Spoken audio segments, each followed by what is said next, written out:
അസ്സാം വലൈക്കും dear friends. ഇന്നത്തെ നമ്മുടെ സ്പെഷ്യൽ നിങ്ങൾ ആരും ഇതുവരെയും ട്രൈ ചെയ്ത് നോക്കിയിട്ടില്ലാത്ത ഒരു അടിപൊളി വെറൈറ്റി റെസിപ്പിയാണ്. നമ്മുടെ ഈ വീഡിയോ കണ്ടുകൊണ്ടിരിക്കുന്ന സമയത്ത് നിങ്ങൾക്ക് ഇഷ്ടപ്പെടുകയാണെങ്കിൽ ഒന്ന് ലൈക്ക് ചെയ്തേക്കണേ. അതുപോലെ തന്നെ നമ്മുടെ ഈ ചാനൽ ആദ്യമായിട്ട് കാണുന്നവരും ഇതുവരെയും സബ്സ്ക്രൈബ് ചെയ്യാത്തവരും പ്ലീസ് ഒന്ന് സബ്സ്ക്രൈബ് ചെയ്തേക്കണേ. ഞാനിടുന്ന വീഡിയോസ് ഉടനടി കിട്ടുന്നതിനായി സബ്സ്ക്രൈബ് ബട്ടന്റെ തൊട്ടടുത്ത് കാണുന്ന ബെല്ലൈക്കൺ കൂടി ക്ലിക്ക് ചെയ്തിട്ട് ഓൾ എന്ന ഓപ്ഷൻ എനേബിൾ ചെയ്യാനും മറക്കല്ലേ.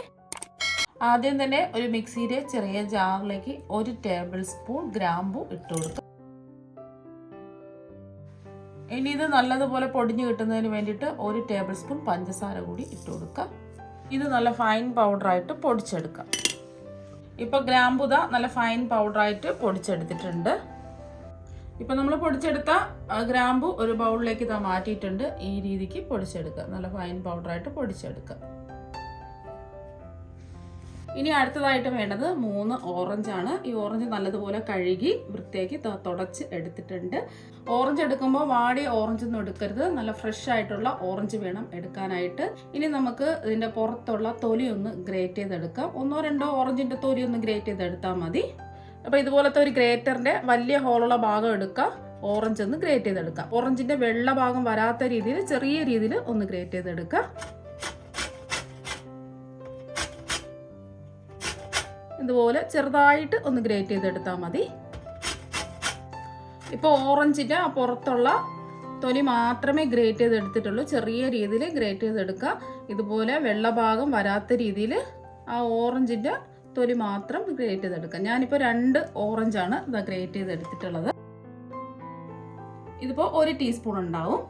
ഇപ്പോൾ ഓറഞ്ചിൻ്റെ ആ വെള്ള തൊലിയും കൂടെ നമ്മൾ ഗ്രേറ്റ് ചെയ്ത് എടുക്കുകയാണെന്നുണ്ടെങ്കിൽ ഒരു കയ്പ്പ് രസം ഉണ്ടാവും. അതുണ്ടാവാതിരിക്കാൻ വേണ്ടിയിട്ടാണ് ഓറഞ്ചിൻ്റെ ആ തൊലി മുകളിലുള്ള ചെറിയ രീതിയിലുള്ള തൊലി മാത്രം ഗ്രേറ്റ് ചെയ്തെടുക്കാൻ പറയുന്നത്. ഇനി നമ്മൾ ഓറഞ്ചിൻ്റെ തൊലി ഗ്രേറ്റ് ചെയ്തെടുത്ത ഓറഞ്ച് ഒന്ന് പിഴിഞ്ഞൊഴിക്കാം. ഒന്നുകിൽ കൈ വെച്ച് പിഴിഞ്ഞൊഴിക്കാം, അല്ലെങ്കിൽ ഇതുപോലത്തെ ഒരു ഹാൻഡ് ജ്യൂസർ ഉണ്ടെങ്കിൽ ഹാൻഡ് ജ്യൂസറിൽ വെച്ച് പിഴിഞ്ഞൊഴിച്ചാലും മതി. ഞാനിപ്പോൾ 3 ഓറഞ്ച് ഇതാ പിഴിഞ്ഞൊഴിക്കുകയാണേ. നമുക്ക് 1 കപ്പ് ഓറഞ്ച് ജ്യൂസാണ് വേണ്ടത്. ഇപ്പോൾ 2 എണ്ണത്തിൻ്റെ തൊലി മാത്രമേ നമ്മൾ ഗ്രേറ്റ് ചെയ്തെടുത്തിട്ടുള്ളൂ. ഓറഞ്ച് ജ്യൂസ് എടുത്തിട്ടുണ്ട്. അപ്പോൾ ബാക്കിയെല്ലാ ഓറഞ്ചും ഇതുപോലെ തന്നെ നമുക്ക് പിഴിഞ്ഞെടുക്കാം. ഈ ജ്യൂസ് അരിക്കേണ്ട ആവശ്യമൊന്നുമില്ല. അതിൻ്റെ കുരു എന്തെങ്കിലും പോയിട്ടുണ്ടെങ്കിൽ മാത്രം അരിച്ചെടുത്താൽ മതി. ഇപ്പം ഇതിൽ കുരു ഒന്നും പോയിട്ടില്ല. നമുക്കിപ്പോൾ ഇത്രയും ജ്യൂസാണ് പിഴിഞ്ഞെടുത്തപ്പോൾ കിട്ടിയിട്ടുള്ളത്. ഇനി ഇതൊന്ന് അളന്ന് നോക്കാം. ഞാനിപ്പോൾ 250 ml കപ്പിൽ 1 കപ്പ് ഇതാ എടുത്തിട്ടുണ്ട്. ഇത് അളന്ന് നോക്കണേ. ഇതിലിപ്പോൾ കുരുവൊന്നുമില്ല. കറക്റ്റ് ഇതാ 1 കപ്പ് ജ്യൂസ് ഇതാ കിട്ടിയിട്ടുണ്ട്. ഇതിൽ കുരുവൊക്കെ ഉണ്ടെന്നുണ്ടെങ്കിൽ അരിച്ചിട്ട് വേണം എടുക്കാനായിട്ട്. ഇതിവിടെ ഇരിക്കട്ടെ. പഞ്ചസാര ഒന്ന് കാരമലൈസ് ചെയ്തെടുക്കാൻ വേണ്ടിയിട്ട് ചൂടായി കിടക്കുന്ന ഒരു പാനിലേക്ക് 1/2 കപ്പ് പഞ്ചസാര ഇട്ട് കൊടുക്കാം. 250 ml കപ്പിൽ 1/2 കപ്പ് പഞ്ചസാരയാണ് എടുത്തിട്ടുള്ളത്. ഇതിലേക്ക് ഒരു 2 ടേബിൾ സ്പൂൺ വെള്ളം ഒഴിച്ചു കൊടുക്കാം. ഫ്ലെയിം മീഡിയം ഫ്ലെയിം വെച്ച് കൊടുക്കുക. ഒന്നും ചെയ്യരുത്, ഇങ്ങനെ തന്നെ കുറച്ച് സമയം ഇരിക്കട്ടെ.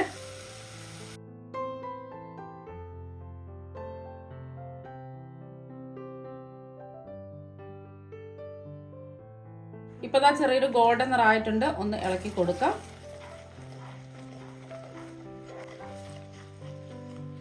നല്ലൊരു ഗോൾഡൻ നിറാവണം.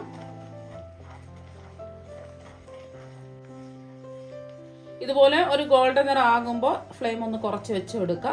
ഇത്രയും പോരാ, കുറച്ചും കൂടെ ഒന്ന് ഗോൾഡൻ നിറാവണം. ഒരു ഗോൾഡൻ ബ്രൗൺ നിറാവണം. എന്നാൽ ഒരു നല്ല ബ്രൗൺ നിറാവരുത്. എന്നാൽ പിന്നെ ഒരു കയ്പ്പ് രസം ഉണ്ടാവും. ഒരു ഗോൾഡൻ ബ്രൗൺ നിറായാൽ മാത്രം മതി. നല്ല ബ്രൗൺ കളർ ആവുകയാണെന്നുണ്ടെങ്കിൽ ഇതിനൊരു കയ്പ്പ് രസം ഉണ്ടാവും. ഇനി ഫ്ലെയിം കുറച്ച് വെച്ചിട്ട് കുറച്ചും കൂടെ ഒന്ന് ഇളക്കി കൊടുക്കാം. ഇപ്പോൾ ഇതുപോലെ പതഞ്ഞ് വരുന്ന സമയത്ത് നമുക്കിതിലേക്ക് വെള്ളം ഒഴിച്ചു കൊടുക്കാം. ഈ വെള്ളം ഒഴിച്ചു കൊടുക്കുന്ന സമയത്ത് ഫ്ലെയിം ഒന്നുകിൽ ഓഫാക്കി വെക്കുക, അല്ലെങ്കിൽ ഫ്ലെയിം കുറച്ച് വയ്ക്കുക. വെള്ളം ഒഴിച്ചു കൊടുക്കുക. ഒരു 1/4 കപ്പാണ്.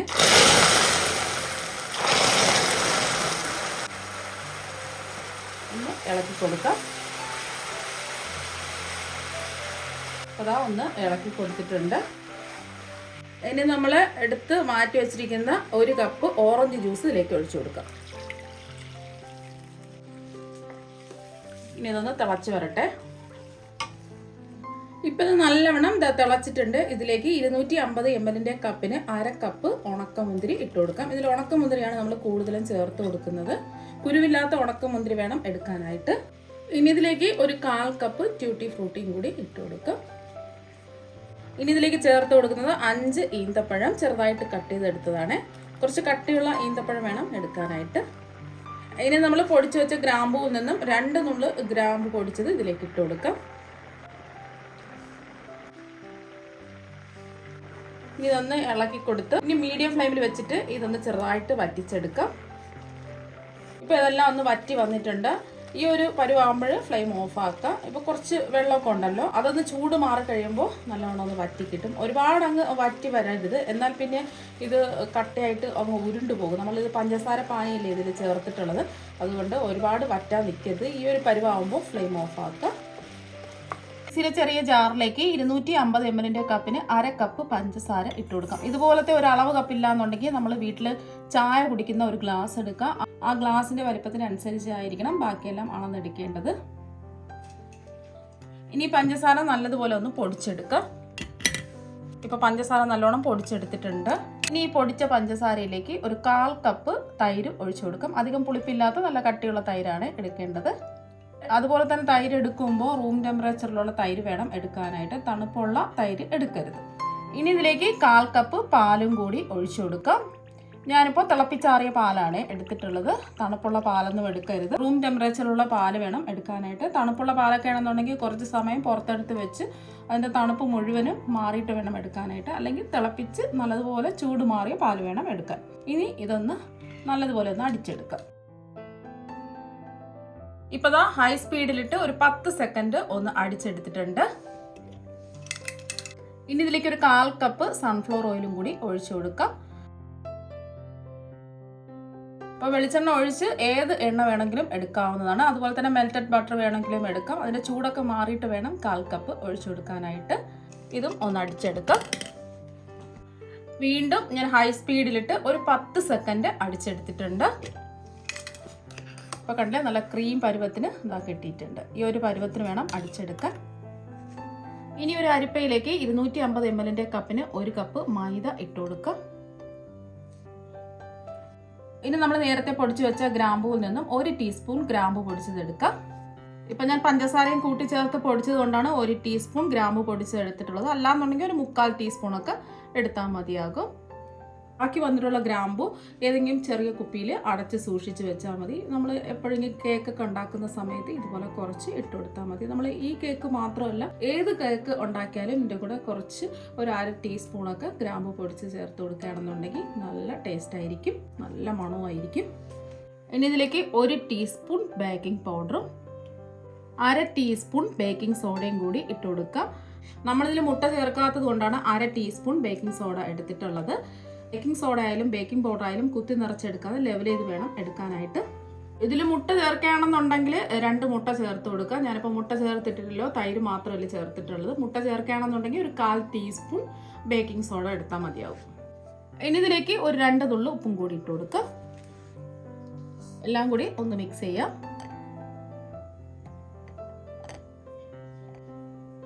ഇതൊന്ന് അരിച്ചെടുക്കുക.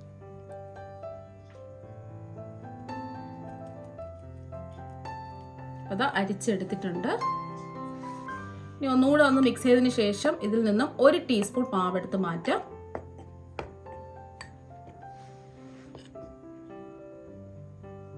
ഞാനിപ്പോൾ ഒരു കൈപിടി കശുവണ്ടി ഇതാ എടുത്തിട്ടുണ്ട്. അതിന് ചെറിയ കഷ്ണങ്ങളായിട്ട് ഒന്ന് കട്ട് ചെയ്തെടുക്കാം. അപ്പോൾ കശുവണ്ടി ചെറിയ കഷ്ണങ്ങളായിട്ട് ഇതാ കട്ട് ചെയ്തെടുത്തിട്ടുണ്ട്. കശുവണ്ടിക്ക് പകരം നിങ്ങൾക്ക് ബദാം എടുക്കാം, ഇഷ്ടമുള്ള നട്ട്സൊക്കെ എടുക്കാവുന്നതാണ്. കുറച്ച് വീതം എടുത്താൽ മതിയാകും. ഞാനിപ്പോൾ ഒരു കൈപിടി കശുവണ്ടിയാണ് എടുത്തിട്ടുള്ളത്. കുറച്ച് കശുവണ്ടിയും കുറച്ച് ബദാമും അങ്ങനെ വേണമെങ്കിലും എടുക്കാം. ഞാനിപ്പോൾ കശുവണ്ടി മാത്രമേ എടുത്തിട്ടുള്ളൂ. ഇനി ഇതിലേക്ക് നമ്മൾ എടുത്തു വെച്ച 1 ടീസ്പൂൺ മൈദ ഇട്ട് കൊടുക്കാം. എല്ലാം ഒന്ന് മിക്സ് ചെയ്തെടുക്കാം. അപ്പോൾ അതാ ഒന്ന് മിക്സ് ചെയ്തെടുത്തിട്ടുണ്ട്. ഇനി അടുത്തതായിട്ട് ഈ കേക്ക് ബേക്ക് ചെയ്യാൻ വേണ്ടിയിട്ട് ഞാനൊരു കുക്കറാണ് എടുത്തിട്ടുള്ളത്. അപ്പോൾ ഈ കുക്കറിൻ്റെ എല്ലാ ഭാഗത്തും കുറച്ച് എണ്ണ ഒന്ന് ബ്രഷ് ചെയ്ത് കൊടുക്കാം. സൺഫ്ലവർ ഓയിലാണ് ബ്രഷ് ചെയ്ത് കൊടുക്കുന്നത്. ആ സൈഡിലും താഴെയൊക്കെ ഒന്ന് ബ്രഷ് ചെയ്ത് കൊടുക്കുക. അപ്പോൾ എല്ലാ ഭാഗത്തും എണ്ണ ഒന്ന് ബ്രഷ് ചെയ്ത് കൊടുത്തിട്ടുണ്ട്. ഇനി ഇതിലേക്ക് 1 ടേബിൾ സ്പൂൺ മൈദ ഇട്ട് കൊടുക്കാം. ഇനി മൈദ എല്ലാ ഭാഗത്തും ഒന്ന് തട്ടിക്കുടഞ്ഞെടുക്കാം. അപ്പോൾ മൈദ എല്ലാ ഭാഗത്തും തട്ടിക്കുടഞ്ഞ് എടുത്തിട്ടുണ്ട്. ബാക്കിയുള്ള മൈദ മാറ്റാം. ബാക്കിയുള്ള മാവ് നല്ലോണം തട്ടിക്കുടഞ്ഞെടുക്കുക. അപ്പോൾ നിങ്ങൾക്ക് ഇതിന് പകരം ബട്ടർ പേപ്പർ വേണമെങ്കിലും വെച്ച് കൊടുക്കാവുന്നതാണ്. ബട്ടർ പേപ്പർ ഉണ്ടെങ്കിൽ ബട്ടർ പേപ്പർ വെച്ച് കൊടുക്കുക. താഴെയും അതുപോലെ തന്നെ സൈഡിലും ബട്ടർ പേപ്പർ എണ്ണ ബ്രഷ് ചെയ്തതിന് ശേഷം വെച്ച് കൊടുത്താൽ മതി. അതും എന്നിട്ട് അതിൻ്റെ മുകളിലും കുറച്ച് എണ്ണ ഒന്ന് ബ്രഷ് ചെയ്ത് കൊടുത്താൽ മതി. അപ്പം എല്ലാവരുടെ വീട്ടിലും ബട്ടർ പേപ്പർ കാണണമെന്നില്ല, അതുകൊണ്ടാണ് ഞാനിപ്പോൾ മൈദ ഈ കുക്കറിൽ തട്ടിക്കുടഞ്ഞ് എടുത്തിട്ടുള്ളത്. ഇപ്പം ഇതിൻ്റെ ചൂടൊക്കെ നല്ലോണം മാറിയിട്ടുണ്ട്. ഇപ്പോൾ കണ്ടില്ലേ, കുറച്ചും കൂടെ അതാ കുറുകി വന്നിട്ടുണ്ട്. കുറച്ച് വെള്ളമായിട്ടല്ലേ ഇരുന്നിട്ടുള്ളത്, ചൂട് മാറിക്കഴിഞ്ഞപ്പോൾ കുറച്ച് ഇതാ കുറുകി വന്നിട്ടുണ്ട്. ഇനി നമ്മൾ അടിച്ചു വെച്ച തൈരിൻ്റെ മിക്സ് അങ്ങ് ഒഴിച്ചു കൊടുക്കാം. ഒന്ന് ഇളക്കി യോജിപ്പിക്കാം.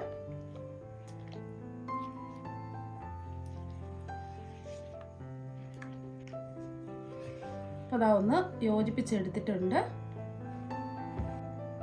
ഇനി നമ്മൾ അരിച്ചു വെച്ച മൈദ മുഴുവനും അങ്ങ് ഇട്ട് കൊടുക്കാം.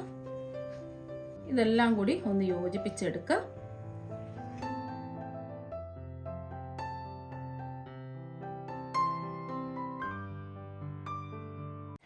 ഇപ്പം എല്ലാം ഒന്ന് യോജിപ്പിച്ച് എടുത്തിട്ടുണ്ട്. ഇനി ഇതിലേക്ക് നമ്മൾ ഓറഞ്ചിൻ്റെ തൊലി ഗ്രേറ്റ് ചെയ്തത് 1 ടീസ്പൂണാണ് ഇട്ട് കൊടുക്കുന്നത്. ഇനി ഇതിലേക്ക് നമ്മൾ മൈദ ഇട്ട് മിക്സ് ചെയ്ത് വെച്ചിരിക്കുന്ന കശുവണ്ടിയും കൂടി ഇട്ട് കൊടുക്കുക. എല്ലാം കൂടി ഒന്ന് ഇളക്കി കൊടുക്കുക.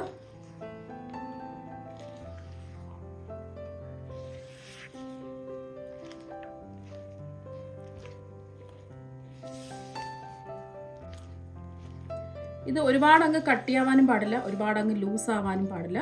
കുറച്ച് കട്ടിക്ക് വേണം ഇരിക്കാനായിട്ട് ഈ ബാറ്റർ. ഒരുപാട് അങ്ങ് ലൂസായി പോകാൻ പാടില്ല.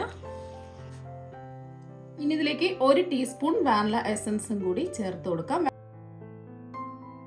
അപ്പോൾ വാനില എസൻസ് ഉണ്ടെങ്കിൽ ചേർത്ത് കൊടുത്താൽ മതി, ഇല്ലെങ്കിൽ ചേർത്ത് കൊടുക്കേണ്ട ആവശ്യമില്ല. നമ്മൾ ഗ്രാമ്പു പൊടിച്ചത് ഇട്ട് കൊടുത്തു, അത് മാത്രം മതിയാവും. ഇനി എല്ലാം വീണ്ടും ഒന്ന് യോജിപ്പിച്ചെടുക്കാം.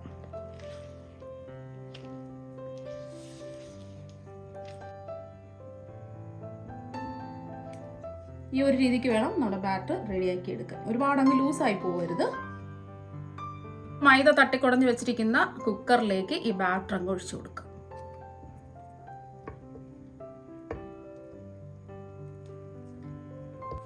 ഇനി ഒരു ടൂത്ത് പിക്ക് വെച്ച് ഒന്ന് ഇളക്കി കൊടുക്കാം. എയർ ബബിൾസ് ഒക്കെ ഉണ്ടെങ്കിൽ പോയി കിട്ടുന്നതിന് വേണ്ടിയിട്ടാണ്. ഒന്ന് ഇളക്കി കൊടുത്തതിന് ശേഷം 2-3 പ്രാവശ്യം ഒന്ന് ടാപ്പ് ചെയ്ത് കൊടുക്കും. ഇനി കാണാൻ ഒരു ഭംഗിക്ക് വേണ്ടിയിട്ട് കുറച്ച് കശുവണ്ടിയും കിസ്മിസും വെച്ച് കൊടുക്കാം.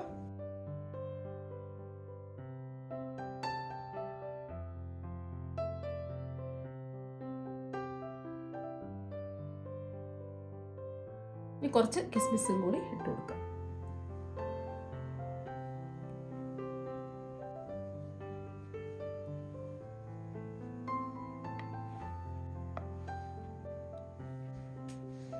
ഇപ്പൊ കശുവണ്ടിയും കിസ്മിസും ഇട്ട് കൊടുത്തിട്ടുണ്ട്. ഇനി കുക്കർ മൂടി കൊടുക്കാം. ഇപ്പൊ കുക്കർ മൂടി കൊടുത്തിട്ടുണ്ട്. ഇനി കുക്കറിന്റെ വെയിറ്റ് എടുത്ത് മാറ്റാം. വെയിറ്റ് മാത്രം മാറ്റിയാൽ മതി. ഇപ്പൊ ഞാനൊരു ദോശത്തവ ഒന്ന് ചൂടാക്കാൻ വെച്ചിട്ടുണ്ട്. ഇതുപോലത്തെ ഒരു തവ ഉണ്ടെങ്കിൽ ഇതുപോലത്തെ ഒരു തവ എടുക്കാം. അല്ലാന്നുണ്ടെങ്കിൽ ദോശക്കല്ലില്ലേ, സാധാരണ ഇരുമ്പിന്റെ ദോശക്കല്ലുണ്ടെങ്കിൽ അതെടുത്താലും മതി. മീഡിയം ഫ്ലെയിമിൽ വെച്ചിട്ട് ഞാൻ 5 മിനിറ്റ് ചൂടാക്കി എടുത്തിട്ടുണ്ട്. നമുക്ക് കേക്കിന്റെ ബാറ്റർ തയ്യാറാക്കുന്ന സമയം വേണം ഈ തവ ചൂടാക്കാൻ വെക്കാനായിട്ട്. ഇപ്പൊ തവ 5 മിനിറ്റ് ആയിട്ടുണ്ട്, നല്ലോണം ചൂടായി. ഇനി കുക്കർ ഈ തവയുടെ മുകളിലായിട്ട് വെച്ചു കൊടുക്കാം. ഫ്ലെയിം കുറച്ച് വെച്ചിട്ട് ഈ കേക്ക് ഒന്ന് ബേക്ക് ചെയ്തെടുക്കാം. ഒരു 45 മിനിറ്റ് ഇതായിട്ടുണ്ട്. ഞാൻ 30 മിനിറ്റ് ആയപ്പോൾ നോക്കിയിട്ടുണ്ടായിരുന്നു, ആവാത്തത് കൊണ്ട് 15 മിനിറ്റും കൂടെ അത് വെച്ച് കൊടുത്തിട്ടുണ്ട്. ഇനി കേക്ക് ബേക്ക് ആയിട്ടുണ്ടെന്ന് ഒന്ന് തുറന്ന് നോക്കാം. ഞാൻ ലോ ഫ്ലെയിമിൽ തന്നെയാണ് ഇത് ബേക്ക് ചെയ്തെടുത്തിട്ടുള്ളത്. ഇത് നമുക്കിതൊന്ന് തുറന്ന് നോക്കാം. അപ്പോൾ കടലിൽ നല്ലൊരു മണമൊക്കെ വരുന്നുണ്ട്. കറക്റ്റായിട്ട് ഇതാ വന്നിട്ടുണ്ട്. ഇനി ആയിട്ടുണ്ടോ എന്ന് ഒരു ടൂത്ത് പിക്ക് വെച്ച് ഇതിൻ്റെ നടുഭാഗത്തൊന്ന് കുത്തി നോക്കാം. ടൂത്ത് പിക്ക് ഫുള്ളായിട്ട് അങ്ങ് കുത്തി നോക്കാം. കാരണം എന്ന് വെച്ചാൽ ഫ്രൂട്ട്സ് ഒക്കെ നിറച്ചിട്ട് കൊടുത്തിട്ടുള്ളതാണ്. ഇതാ ക്ലിയർ ആയിട്ട് കിട്ടിയിട്ടുണ്ട്. ഒട്ടും തന്നെ ഒട്ടിപ്പിടിച്ചിട്ടൊന്നുമില്ല. അഥവാ മാവൊക്കെ ഒട്ടിപ്പിടിക്കുകയാണെന്നുണ്ടെങ്കിൽ 5, 10, 15 മിനിറ്റ് ഫ്ലെയിം കുറച്ച് വെച്ചിട്ട് കുക്കർ മൂടി വെച്ച് ബേക്ക് ചെയ്തെടുത്താൽ മതിയാവും. ഇപ്പൊ ഈ തവ ചൂടാണ്. ഇനി കുക്കർ ഈ തവയിൽ നിന്നും പുറത്തെടുത്ത് മാറ്റി വെക്കാം. ഇപ്പൊ ഇതിന്റെ ചൂടെല്ലാം നല്ലതുപോലെ മാറിയിട്ടുണ്ട്. ഇനി പെട്ടെന്ന് ഇളകി കിട്ടാൻ വേണ്ടിയിട്ട് ഇതിന്റെ സൈഡൊക്കെ ഒന്ന് വിടിയിച്ചു കൊടുക്കാം.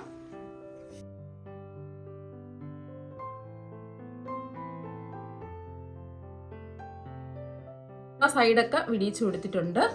ഇനി കേക്ക് ഒന്ന് ഡിമോൾഡ് ചെയ്യാം. ഇതാ കുക്കർ എടുത്തിട്ട് ഒരു കൈ ഇതിന്റെ പുറത്ത് വെക്കുക. ഈ കേക്കിന്റെ പുറത്ത് വെച്ചിട്ട് കുക്കർ അങ്ങ് കമഴ്ത്തി കൊടുക്കുക.